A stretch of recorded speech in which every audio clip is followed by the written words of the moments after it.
मेले का उद्घाटन करने आई केंद्रीय महिला एवं बाल विकास मंत्री अन्नपूर्णा देवी ने यहाँ पर स्थानीय स्तर पर कमेटी बनाने की बात कही और उन्होंने कहा कि जिस प्रकार से झारखंड के अन्य पर्यटन स्थलों में लोकल कमेटी बनाने के बाद सरकार का भी सहयोग मिलता है, उस प्रकार से सहयोग मिलेगा। और उन्होंने पर्यटन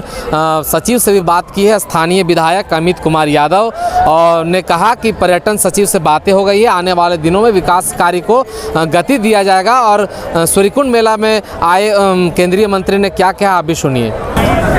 मकर संक्रांति के अवसर पर सूर्यकुंड मेला में सभी को स्वागत करते हैं, सबका अभिनंदन करते हैं। और साथ ही साथ ये सूर्यकुंड धाम निश्चित रूप से ये गर्म कुंड है और यहाँ पे 15 दिन का मेला लगता है। सालों भर यहाँ पे श्रद्धालु आते रहते हैं और धीरे धीरे क्रमशः इसका विकास भी हो रहा है। लेकिन हम ये आग्रह आज हम मेले में सभी से ये आग्रह भी हमने किया है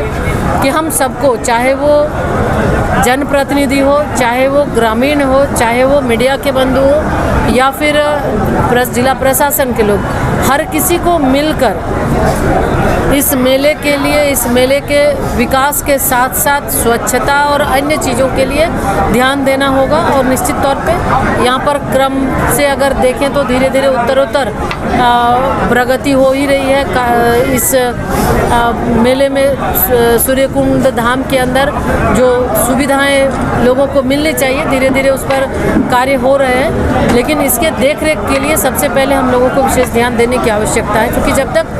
चीज़ें बनेंगी, भवन बनेंगे, लेकिन अगर उसका मेंटेनेंस नहीं होगा तो वैसी स्थिति में ये फिर कोई काम का नहीं होगा। तो इसलिए हमने आग्रह किया है, मेला कमेटी को भी आग्रह किया है, पूजा समिति के लोगों को भी हमने आग्रह किया है और प्रशासन के लोगों को भी और स्थानीय जनप्रतिनिधि को भी, सब मिलकर एक हम कमेटी बनाएं और यहाँ पर जो भी आवश्यकता होगी लोगों के विचार के साथ, सभी लोगों के साथ विचार विमर्श करके और धीरे धीरे फिर इसमें जैसे जैसे आवश्यकता पड़ेगी जिन चीज़ों की, उस पर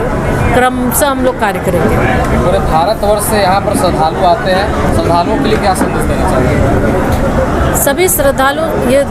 ये आस्था का एक स्थल है और इस आस्था के स्थल में हम चाहेंगे कि जिस आस्था के साथ, पवित्रता के साथ आप यहाँ पे आते हैं, आप गर्म कुंड में स्नान भी करें, पूजा पाठ भी करें और स्वच्छता पर भी आप ध्यान दें, यही हम सबसे आग्रह करते हैं।